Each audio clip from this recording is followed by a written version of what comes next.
disruptor like Elon Musk, who's essentially disrupting the energy industry by moving us all into electric vehicles and all into this solar energy, because he realized that, wait a minute, the thing that's kept the planet spinning for the last 4.5 billion years is this big red thing in the sky that heats the planet and grows everything. Maybe we could just use that energy to basically provide us all free electricity.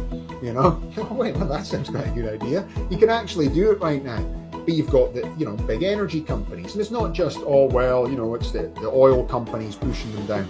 It's the government organizations as well. If you think of SDG&E, San Diego Gas and Electric, the US right now, if Biden wanted us to go green, he would just say, I'll tell you what, everybody, I'll give you a 3-month backup battery storage. They already, Tesla already built them. The government could pick up the tab for that. We can spend $1 trillion making nuclear bombs and weapons. Why can't we pick up the tab for everyone to get a 3-month backup battery storage? And we'll stick these new types of solar tiles and solar panels on your roof, and therefore everyone's going to have free electricity.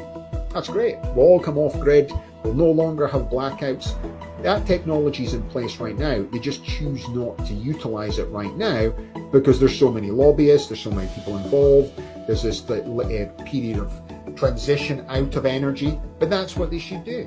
And they should do that. And we can all have free electricity. But the problem is SDG&E, they would be out of business tomorrow. British Gas, the company that actually sells on gas in the UK, they would be out of business if they did that model. You would suddenly put them out of business. So the government doesn't want to put their main tax collecting systems out of business, because where are they going to get money from?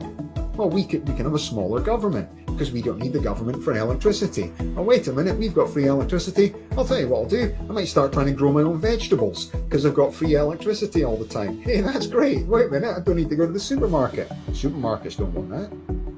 They don't want you ever. The last thing they want is all of us to go off grid and grow our own vegetables. You know what? Oh, well, you can't, it's difficult to grow a peach. Yeah, you might need to go and grow a peach, but potatoes, tatties in Scotland, most people can grow potatoes. Yeah, I'll go grow potatoes. Yeah, I'll have free potatoes. Yeah, great, I can make them into chips. Yeah, that's quite good. Fries, boom. Who's going to hate that? McDonald's. They don't like that.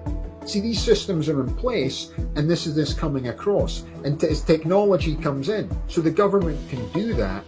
And what Elon Musk's about to do with his Twitter crypto wallet is, he's going to take a system whereby you're going to be thinking, well, wait a minute, I've got this Twitter crypto wallet, which also has access to my fiat currency. It's integrated, it's easy to use. I use it to buy all my goods and services. He's done a deal with Amazon, so it integrates directly with them. It reduces any charges for my Twitter crypto wallet to buy any Amazon products. Well, that's quite good.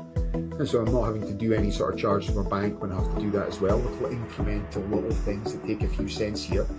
I don't get charged that anymore. I get more money, more value for the money I've got. This is my money. I'm spending it. Why am I giving 15% to these guys? Why am I giving 10% to these guys? Why am I doing 1% to those guys?